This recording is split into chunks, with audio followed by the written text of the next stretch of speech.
Sa ika-13 ng Pebrero, isang araw matapos ang opisyal na pagsisimula ng campaign period sa mga national candidates, ay ang paglulunsad naman ng nationwide campaign laban sa political dynasty. Tinagurian ng grupo na MAD o Movement Against Dynasty. Ang MAD ay isang multi-sectoral at non-partisan group na itinatag nitong Nobyembre ng nakaraang taon at kinabibilangan ng mga mag-aaral at profesional. Ayon kay Lito Ong, spokesperson ng MAD, layon umano ng grupo na maiwasan at matigil na ang paglaganap ng political dynasty sa bansa gaya ng nakasaad sa konstitusyon. Meron tayong provision sa constitution na hindi ginagawa ng mga legislator natin. Yun nga, bali every people should have an equal opportunity to serve the government. Ang masa ngayon talagang na medyo mainit na. Ngayon, ang parati nilang binabanggit, ang dahilan ng pagbaksak ng bansa ay ang mga political dynasty. Kailangan daw ng enabling law para dito, ngunit dismayado ang grupo sa hindi pag-aproba sa mga batas laban sa dinastiya sa Kongreso. Panahon na umano na mamamayan na ang kumilos para itaguyod ang batas na nais nilang maipasa. Binigyan daan naman ng Republic Act 6735 o the Initiative and Referendum Act ang pagtataguyod sa batas laban sa dinastiya.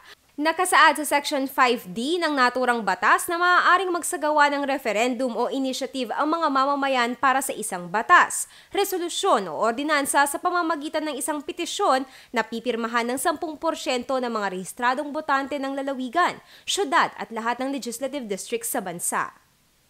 Ngayon, kung magkakaisa tayo, hindi imposible dahil binibigyan ng 10% ng voting population.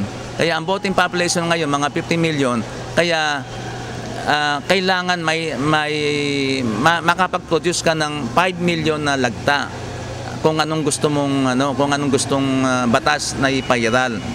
Meron tayong 250 district. Kaya ibig sabihin, inclusive of 3% of district legislative district ang lakda signatures na kukunin mo.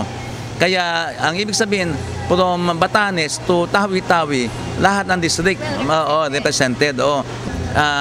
Kung walang ginagawa ang Congress, kung walang ginagawa ang Supreme Court, tayo mga masa, pwede tayong gumawa ng batas. Ayon kay Ong, sisimulan sa ika-13 ng Pebrero ang information campaign para sa kanilang layunin.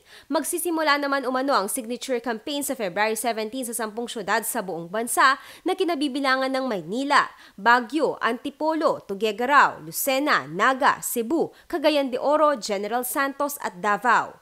Para sa grupo, hindi dapat tumakbo ang kamag-anak o kapamilya ng isang nakaupong opisyal hanggang second degree of relationship, kaduguman ito o naging bahagi ng pamilya dahil sa batas. Halos lahat ng dynasty, kaya nasa posisyon sila dahil binibili yung boto eh. Kasi wag na tayong magbulag-bulagan o bingi-bingan dahil kaya nanalo sila dahil namimili sila ng boto eh. Walang kandidatong walang family dynasty na naging opisyalis ng gobyerno na hindi bumili ng boto. Ngayon, ikaw ay isang magaling na Pilipino pero wala kang pambili ng boto. Wala kang chance na magiging chance na ma-serve mo yung ang bansa mo.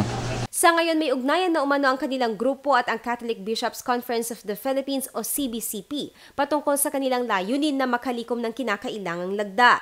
Magkakaroon din daw ng malawakang pag-uusap sa pagitan nila at ng simbahan sa darating na ika-5 ng Mayo. Ako si Aislinn David, alerto alisto sa pagbabalita.